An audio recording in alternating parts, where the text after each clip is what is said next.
Amen, bazalwane, ngiyanibingelela nonke egameni likaJesu Kristu waseNazaretha. Igama lami nguMpendulo, isibongo wakaMwelase. Sibonga ukugcinwa inkosi, nani siyabonga ukwazi bazalwane ukuthi nisaphila. Ngizothula iriphothi egameni likaJesu Kristu. Kusukela ngomhla 8 April 2026 kwafika abantu bakwa-Social Department ekhala abafundi basibuza ngama-birth certificate. Mabesibuza ngama-birth certificate, sabanikeza ama-birth certificate, basibuza nge-grant ukuthi sisayihola yini, ngaphendula ngathi cha. Bangibuza nanokuthi why ngisiyekile isikole, ngabaphendula ngathi uJesu Kristu, uma ngihlola imfundiso kaJesu Kristu ayifundisa ayifani nale abayifundisayo esikoleni. So imfundiso kaJesu Kristu nemfundiso yasesikoleni ayifani, iyashayisana phakathi. Okunye futhi mina njengomfundi weNkosi yethu uJesu Kristu ngifuna ukufunda imfundiso kaJesu Kristu, hhayi imfundiso yalelizwe. Uma ngisekela ngezwi incwadi ka-1 Corinthians chapter 1 verse 20 to 21 elithi, siphi isazi na? Uphi umbhali na? Uphi umphikisi walesi sikhathi na? uNkulunkulu kakwenzanga kube yize ukuhlakanipha kwalelizwe na? Ekuhlakanipheni kukaNkulunkulu alimazanga ize ngokuhlakanipha kwalo. So kwaba kuhle uNkulunkulu ukusindisa abakholwayo ngobuwula bentshumayelo. Elinye futhi izwe ngicela ukusekela ngaleli lapha kwincwadi kaLuka chapter 18 verse 28 uthi uPetru makaphendula, thina sishiye konke sakulandela Nkosi. So ngimngalokho nje ukuthi mina ngifuna ukufunda ngoJesu Kristu ophilayo. Bangibuza nange-medication ukuthi ngisayithatha yini, ngaphendula ngathi cha, ngoba uJesu Kristu wangiphilisa uJesu Kristu. So ushilo nasezwini lakhe kwincwadi ka-1 Peter chapter 2 verse 24 ukuthi ngemvimbo yakhe siphilisiwe. So mina angisizi ukuthi ngithathe i-medication ngoba sengiphilisiwe vele. Waphinde washo nakwincwadi kaJakobe chapter 5 verse 14 ukuthi uma kukhona ogulayo makabize amalunga ebandla amkhulekele, amgcobe ngamafutha egameni leNkosi. So ngoJesu Kristu sengiphilisiwe. So ngiyabonga kakhulu bazalwane. Uma beqeda lokho futhi base beyasithatha basitshela ukuthi sibuyela esikoleni. Uma sisuka ekhala abafundi basisa kwaMaphumulo Hospital. Uma sifika kwaMaphumulo Hospital basenzile amakhadi asesibhedlela, bayos-check i-BP na, basikala. Udokotela wasi-check-a bese sahamba sasuka kwaMaphumulo Hospital, baphinde basihlukanisa ngey'moto. Kwaba khona abasalayo, kwaba khona abanye futhi esihamba nabo. Uma sisuka kwaMaphumulo Hospital basisa kwi-ofisi lama-social worker. Sathi masifika eklinikhi lama-social worker safike salinda khona sadumisa uNkulunkulu.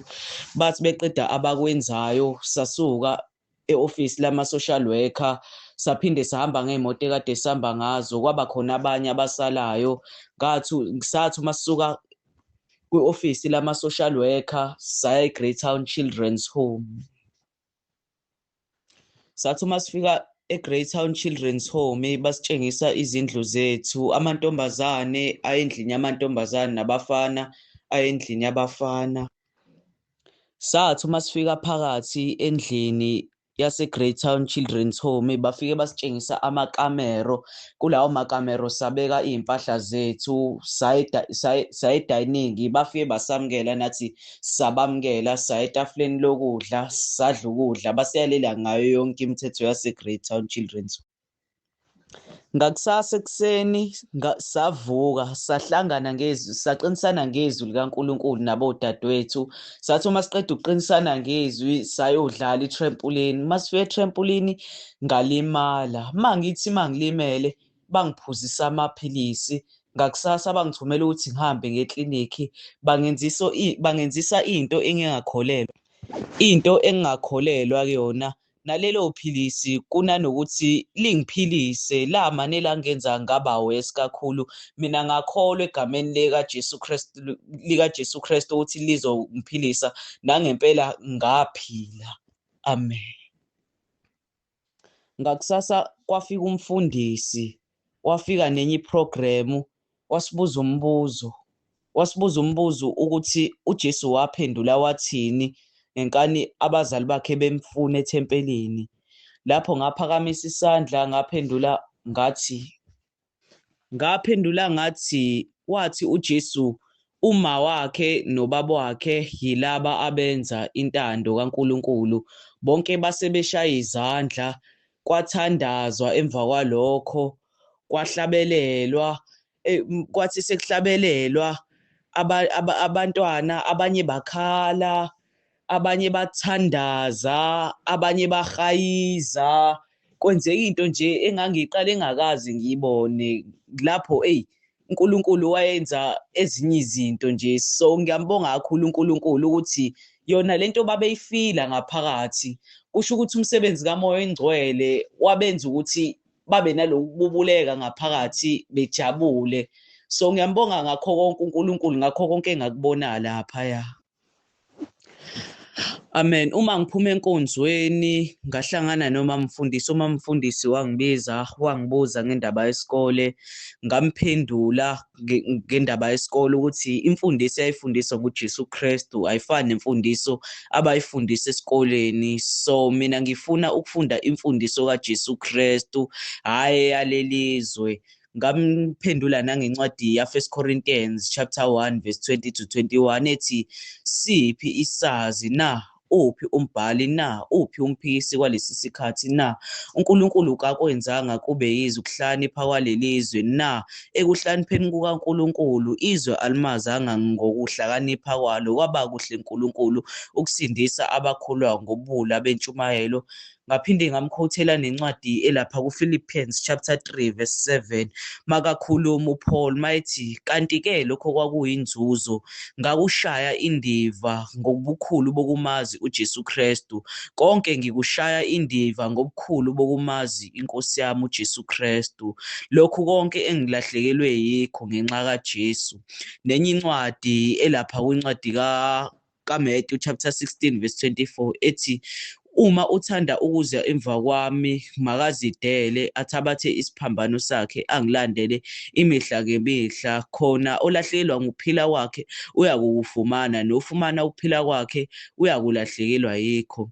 Bese umama umfundisi wathi uyayizwa lento. Okunye engikubongayo ukuthi wangi-understanda, sa-understandana. Emva kwalokho wahamba, wathi mayehamba ngafika endlini.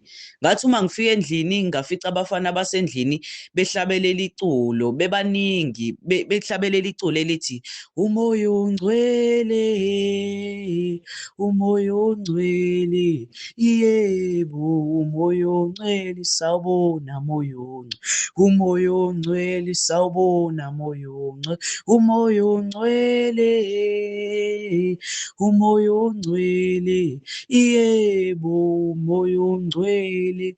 Kwathi seqeda lapho safike sakhuleka, ngafike ngathatha iBhayibheli lami sakhuleka amahubo 91. Kwaba kuhle, salalelana, sahloniphana, sa-understandana. Kwathi emva kwalokho sahlala phansi sadla isapha, kwase kufika umalume. Amen. Ngakusasa ngavuka ngayosayina ehome, bekusayinwa njalo-ke. Emva kwalo kwafika omunye uLwesihlanu futhi. Kulowo Lwesihlanu lowo kwafika umfundisi, wabuya umfundisi wanikeza abantu ithuba lokuba bafakaze. Mina nosisi wami usisi Thedi safakaza ngento enkulu ayenzile ey'mpilweni zethu uNkulunkulu. Sinosisi Thedi, abantu bagcwaliseka ngobufakazi bethu, ezinye iy'ngane sathandaza, babonga ubufakazi, kwashaywa izandla. Iy'ngane ey'ningi zakhihla isililo, zakhala, ezinye zaguqa amadolo phansi, ezinye zalala phansi, zakhala, zahayiza ezinye. uNkulunkulu wayenza amandla kulezi ngane lezi. So mina ngokubona kwami ngathi uNkulunkulu wayezibonakalisa uNkulunkulu phezu kwalezi ngane lezi. Ngangibona kuwumsebenzi kaNkulunkulu ngoba uyena owayehlela yonke lento le. Emva kwalokho sisahlele ehomu, amantombazane akhona abalibele ekhala ukuthi afuna usishela sinomfowethu. So sinomfowethu thina singayifuni yona yonke leyo nto leyo, zilokhe zisilandelela ngemumva. Obekwenza beyiphushwa umoya wenkanuko, and ngabona futhi nezinto ey'fundiswa esikoleni ukuthi cha, ingane akumele ngabe ifundiswa lokhu, kufanele ngabe ifundiswa ngoNkulunkulu, kodwa ngendlela ekade kwenziwa ngayo kade zikhontrolwa umoya wenkanuko, umoya kaSathane nje. So ngabona kukubi kakhulu. So ngazibona ngibazwela labantwana lami ngoba bona babemdinga uJesu Kristu. So kuthe kusekanjalo ngathi uma ngidlala i-jumping castle, enye ingane yamane yasondela kumina, enye intombazane ilokhu isondeza kumina ifuna ukungicabuza. So ngamane ngavukelwa yilokhu ukucasuka. So ngathi uma ngisathi ngayibamba ngayithola sengiyishaya, ngisho noma sengiyikhuza kahle ingafuni ukungilalela, ilokhu isondeza kumina, ngayithola sengiyishaya, ngayithola sengithuka inhlamba. So lapho futhi bengingekho emodini yokuthi ngiyishaye, kodwa futhi okunye uNkulunkulu ubezowenza amandla phezu kwayo, kwanakhona uNkulunkulu ubezoyisebenzisa, ngoba uNkulunkulu ubezoyisebenzisa ukuba ingilalelile njengoba kade ngiyikhuza ukuba iphenduke. Amen. Okunye futhi after lezo iy'nsuku lezo bangitholele isikole. Uma bengitholele isikole ngayithola sengiya, bazalwane ngiyahlambuluka ngoba umfundisi wathi noJesu waya esikoleni. So nami ngayithola sengiya ngoba uma umntwana kaNkulunkulu osuke udele konke, usuke udele konke, wenza isivumelwano noNkulunkulu. So okunye ngiyaxolisa bazalwane ukuthi ngaphula isivumelwano sami noNkulunkulu, ngayithola sengiphakathi esikoleni. Okay. Ngathi uma ngifika esikoleni ngenza okwenziwayo. Ngebreak ngahlangana nomngani wami ekuthi igama lakhe umfundisi. Ngangiphethe iBhayibheli, sahamba sayofunda iBhayibheli naye, sathola uhlaziyo izwi likaNkulunkulu njalo nje besilifunda njalo.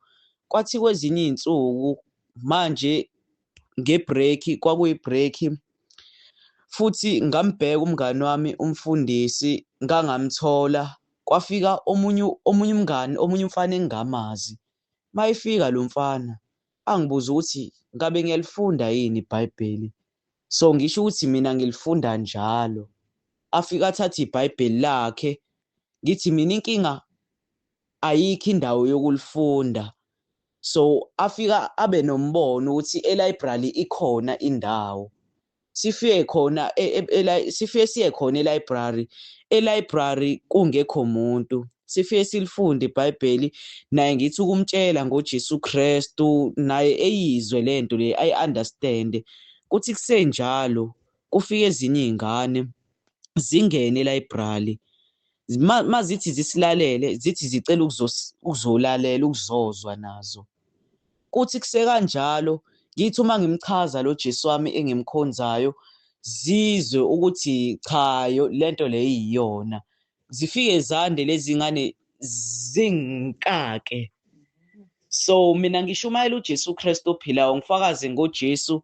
Ezinye zikhipha izwi lokuthi sezizohlala nami njalo, zizofunda izwi likaNkulunkulu nami. So lokho kungithokozise kungithokozise enhlizweni yami ukuthi ngisasesikoleni ukhona umehluko engiwubonayo. Kuthe kusenjalo ngiphumele ngaphandle.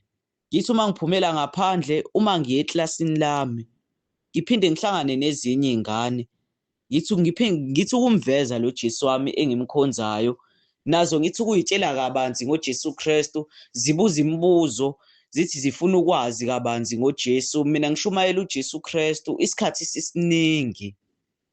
So ngiyambonga uNkulunkulu ngezinto azenzayo ezingiyile lapha esikoleni ukuthi ngangayela obala, kodwa uNkulunkulu wayazi ipurpose ukuthi kunemphefumulo lapha edinga ukusizakala. So ukhona umehluko engawubonayo as ngilaphaya esikoleni. Kuthi kuthe ngisashumayeza lezi ngane, ngithi uma ngisuka lapho kulezo y'ngane ngifike ngehle ngihambe ngiye la ekubukelwa khona ama-movie esikoleni. Kwakuwusuku lwama-movie, kwakubukelwa ama-movie. So uma ngingena khona ngazithola sengiphuma futhi. Uma ngiphuma ngihlangane nezinye iy'ngane. Ngithi uma ngihlangana nalezi iy'ngane ngiy'shumayeze nazo ngiy'tshele ngoJesu wami engimkhonzayo ukuthi uJesu uyindlela neqiniso nokuphila. Akekho oza kuBaba uNkulunkulu engamdonsanga uJesu Kristu. So ngilokhu ngibatshela ngokuthi thathani lo Jesu wami enginaye uzongisiza. So abanye babeserious beyijulela lento lena, abanye bavuma ngokuthi bayamthatha lo Jesu lo. So ngabona nalapho kwakuwumsebenzi kaNkulunkulu. So ngiyambonga uNkulunkulu bazalwane ngezinto ezazenzakala ngaleya mini leya. So kuthi kusenjalo kukhala insimbi kubuyelwe emaklasini. Sithi masibuyele emaklasini, mangithi ngiyohlala etafuleni lami, uthisha vele angibize. Uthisha amane ngithi ukumshumayeza naye ngimtshela kabanzi ngoJesu wami ukuthi uJesu wami uyaphilisa, uJesu wangikhulule ey'ntweni eziwukuthi. Okunye futhi ngamtshela nempilo ebesiyiphila ekhala abafundi ngokudela kwami konke nokuzikhonzela kwami uJesu Kristu. Ngamtshela uthisha ngathi umchazela ngoJesu Kristu, wakhipha nezwi lokuthi uyangi-understand-a. So wayehleka njena, so nakhona wayeserious bazalwane. Kwathi ngaleyo mihla leyo ngakusasa ngafike ngaya esontweni. Uma ngiya esontweni ngihlangane nomunye umzalwane usisi wami. So sifike sibonisane naye engitshele engigqugquzele sithi ukuqinisana ngithole lawo mandla lawo naleso sibindi leso. So sithi sisahleli kanjalo sithi uma sibuya esontweni, uma sibuya uyokhonza esontweni, so sihlabelela umhlabeleli sithi ukuqinisana ngezwi likaNkulunkulu. So ngithole leso sibindi leso okuba ngikwazi ukuyeka esikoleni. Ngithi uma ngilele ebusuku, uma ngiqeda ukuthandaza, uma ngithandaza ebusuku, ngithi uma ngiqeda ukuthandaza kuvele izwi. Uma ngisacabanga yona indaba yesikole, kuvele izwi elithi ningahlanganyeli imisebenzi yobumnyama, kepha kunalokho nidalule. Ngithi uma ngivuka ekuseni ngimane ngithatha isinqumo sokuthi ngiyayidabula zonke lezi iy'ncwadi lezi. Ngifike ngiy'dabule zonke, ngiy'fake phansi kwamatrasi. Ngisho ukuthi ngiyayidela manje into kaSathane, ngiphenduke. Kahle kahle ngenze iphutha ukuthi ngibuyele esikoleni. Ngathatha isinqumo sokuthi ngiyayidela isikole sikaSathane. Ngathatha isinqumo sokuthi ngiyayishiya yonke into kaSathane ngoba kwasekuqaleni vele, amen, ngalutheka. Uthe emva kwey'nsuku eziwu-8 ngimane ngibizwe ofisi. Ngithi uma ngibizwe ofisi ngimane ngihlangane ne-social worker ekuthiwa u-Anti uMandisa. Uma ngihlangana nalelo social worker lithi libuza uSisithindi ukuthi ukephi, libuza omunye umzalwane ukuthi ukephi. Ngithi uma ngihamba lowo mzalwane lowo ngihlangane naye ngasemotweni, esemotweni phakathi. Uma ngidlula naye afike athi kumina niqhubeke nimele uJesu. Kuthi kusenjalo lama-social worker afika asithethise, afika avala umnyango. Ngihambe ngiyongena e-ofisi, ngithi uma ngingena e-ofisi befike bengibekela indawo yokuhlala. Ngithi uma ngihlala nakho etafuleni kugcwele ama-social worker, akhulume nami engitshela ukuthi mina ngiyabuyela esikoleni, ngoMsombuluko ngiyaya esikoleni. Afike angitshela ukuthi ingane engafundi la ekhaya ayifuneki, so wena uzohamba sizokuyisapho kwamanje ngoba wena awufuni futhi ukubuyela esikoleni. So mina ngiphendule ngithi ningangibuyisela ekhaya la eningithathe khona. Afike wona aphendule athi wena sizokisa la ekuhlukunyezwana khona. Afike asho njalo ukuthi wena sizokisa la ekuhlukunyezwana khona uyohlukunyezwa. Ngaphinde ngabala zonke indawo zasekhaya la ebengihlala khona. Ngithi uma ngiyibala bale bengafuni ukuthi ngiye kuzona, befune ngiye la ekuhlukunyezwana khona. Befike bethi mina ngiyeyisa. Befike bethi mina anginayo uNkulunkulu. Befike bethi mina unembeza wami ufile. Bangibuza ngey'ncwadi zesikole ukuthi ziphi zona iy'ncwadi zesikole. Iy'ncwadi zesikole ngibatshela ukuthi ngiyikebhulile ngoba ngifuna kwazeke ukuthi isikole angisithandi.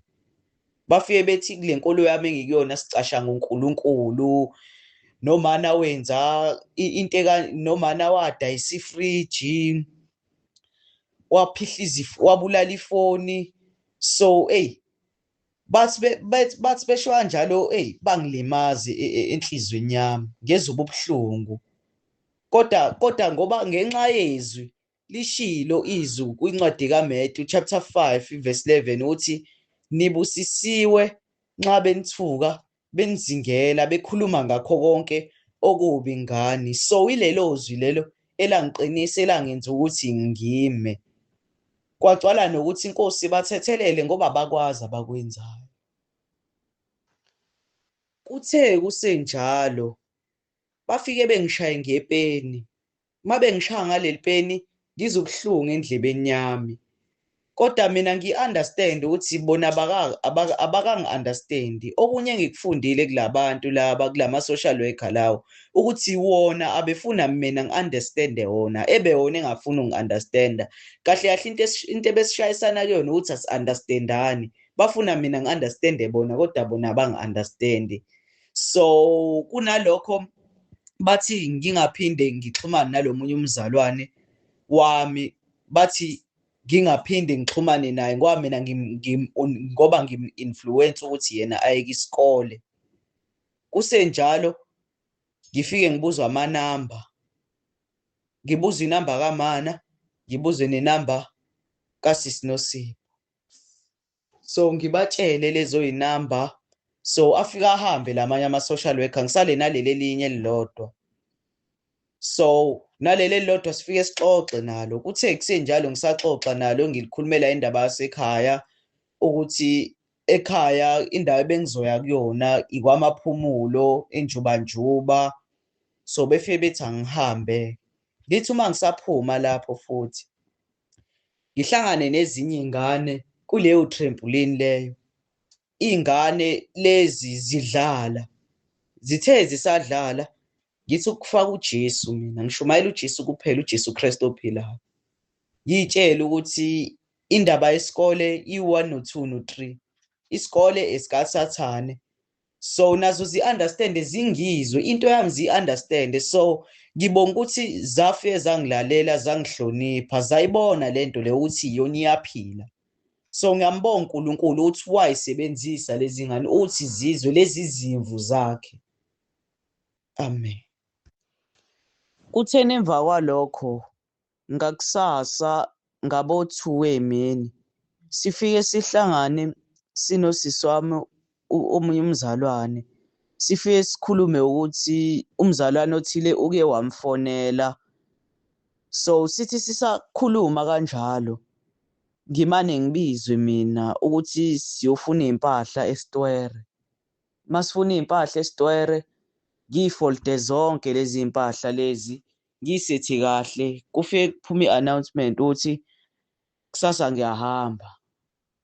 Kufike kuphuma isimemezelo esikanjalo ukuthi mangibiza abafowethu engihlala nabo endlini ngifike ngibabize ngibatshele ukuthi ngiyahamba. Kumane kube buhlungu enhlizweni yami ngoba i-relationship ebesinayo ngoNkulunkulu uhambe sesilihambile nabo kube buhlungu kakhulu enhlizweni yami. Kodwa ngiyabonga uNkulunkulu ukuthi wasigcina, sahagana kwaba kuhle, saqinisana, nje kwakuyinto enye into nami engingakazi ngiyibone nje. So uNkulunkulu wenza amandla ngaleyo mini leyo. Mangivuka ngakusasa ngihleli iy'nto zami ngigeze ngilunge. Uma ngilunga ngilinde imoto. Bangihambisa ekhaya-ke ngemoto. Bese basangihambisa ekhaya sisahamba endleleni. Le social worker ngifike ngilishumayeze ngilitshela ukuthi why ngingayi esikoleni. Ngilitshele ngakho konke, ngilitshele iqiniso ukuthi ney'khathi esiphila kuzona ukuthi inkosi icebo layo ibingahleleli ukuthi siphile kanje. Kodwa ngombusi waleli zwe Sathane uphuphuthisekile iy'ngqondo zabantu ukuba kungazi ukukhanya kwevangeli. So mina ngiya-understand izimo esiphila kuzona ukuthi abaningi babanjiwe ngomubi ukuthi thina okwethu sibakhulekele. Nami lo musa lo inkosi yamakhosi uJesu Kristu awenze kimi, nami labanye abantu ngiyabafisela. So ngimi kakhulu ezwini likaNkulunkulu, ngikholelwa kakhulu ezwini likaNkulunkulu ngoba imithetho eseBhayibhelini nemithetho elawulwa ngugovernment wala eSouth Africa ayifani nemithetho kaJesu Kristu. Le mithetho yala eSouth Africa imelana nemithetho yaseBhayibhelini, imithetho kaJesu Kristu. So okunye ngibonga ukuthi sa-understand-ana, wangizwa nami ngangizwa. Ngamtshela kahle ngacindezela ukuthi esikoleni angibuyela ngiyisikole esikaSathane. Kuthi kusenjalo safika kwamaphumulo, sadlula saya eNjubanjuba. Safika esitobhini kwaHadebe. Safika ekhaya esitobhini kwaHadebe. Uma sifika khona ngafica ubabboss ubabomkhulu wami. Ngafika ekhaya safica ubabomdala. So ngathatha iy'nto zami, ama-social worker amnikeza isitifiketi sami sokuzalwa. So ngithi uma ngifika ekhaya kwafona ubaba omunye ubaba wami ongizalayo. Wafike wafona wathi ngomgqibelo uyeza usengikhumbule. So ngifike ngihlale u-3 days ekhaya. Ngakusasa uma ngivuka, so sifike sihlabelele nabodadewethu, sihlabelele amaculo esonto, sihubele inkosi. Uma sisahubela inkosi sifunda izwi likaNkulunkulu, nabo ngibatshele ngoJesu Kristu ukuthi uthathani lo Jesu Kristu, uJesu Kristu uyaphila. Uthi uJesu ezwini lakhe mina ngiyindlela neqiniso nokuphila. So ngahlala kakhulu ezwini likaNkulunkulu ukuthi lona izwi likaNkulunkulu lisifundisani. Ngabatshela ukuthi uma sihlola izwi ukuthi lona izwi lisifundisani izwi likaNkulunkulu. So kuthe kusenjalo kwathiwa bayangibiza kubo kwaHadebe. Ngithi ngifike ngiye kwaHadebe, bafike bangibingelele nami ngibabingelele. Bengibona ukuthi hayi sengikhulile impela, bengibona ukuthi angisasiyona le ndlela le ebengiyona. Ngibatshele ukuthi loya mpendulo lo yena nimbona ulahliwe emanzini, sekuvuka omusha oyisidalwa esisha, loya ungcwatshiwe loya. So mina ngumntwana kaNkulunkulu olungisiswa ngoKristu Jesu. Ngoba phela mina bazalwane ekhaya bengaziwa njengomuntu ohluphayo. So kusukela 2023 to 2026 beze bengibone u-2026. So ngiyambonga kakhulu uNkulunkulu ukuthi baphinde bathola elinye ithuba lokuba bangibone kamakhelwane. So nginyukele kamakhelwane futhi ethiwe kwaNtuli. Uthe kusenjalo uma ngifika kwaNtuli, ugogo wakhona ufuna ungibona. Uma ngifika khona ngimtshele ngoJesu Kristu, ngifike ngimbingelele ukuthi ninjani, siyaphila, izinto ey'kanjalo. Ngithi ngisambingelelile kanjalo, ngithi siyabonga ukuthi inkosi isasigcinile, siyabonga nani gogo ukuthi nisaphila. Ngoba uNkulunkulu uyayithwala iy'mpilo zabantu. Okunye ngifuna ukuveza gogo ukuthi asisiphileli thina kulo mhlaba, kodwa iy'mpilo zethu zisesandleni zenkosi yamakhosi uJesu Kristu. Into ebaluleke kakhulu umphefumulo kunenyama. Into kufanele sisebenzele kakhulu umphefumulo. Ngoba umphefumulo iwona oyakuphila ukuphila okuphakade. kepha inyama iyakubuyela emhlabathini. So ngikholelwa kakhulu ezwini likaNkulunkulu ukuthi izwi likaNkulunkulu lingiqeqesha ukuba ngenzini. So kuthe kusekanjalo ngifike ngimkhulekele ugogo ukuthi iNkosi iqhubeke imhole imupha amandla, iNkosi iqhubeke imhole imgcine. Kuthe kusenjalo abonge. Ngibone nomndeni wakubo ngithi ukubathela ngaleli vangeli leli. Ngibatshele ukuthi nangu uJesu uyaphila. Uthi uJesu mina ngiyindlela neqiniso nokuphila. Akekho oza emva kwami uBaba uma engamdonsanga. Amen. So kuthe kusenjalo ngakusasa kufika ubaba wami. Makafika ubaba wami afike angihage. Ngisho ukuthi nami bese ngimkhumbule, esho ukuthi bese ngikhumbule.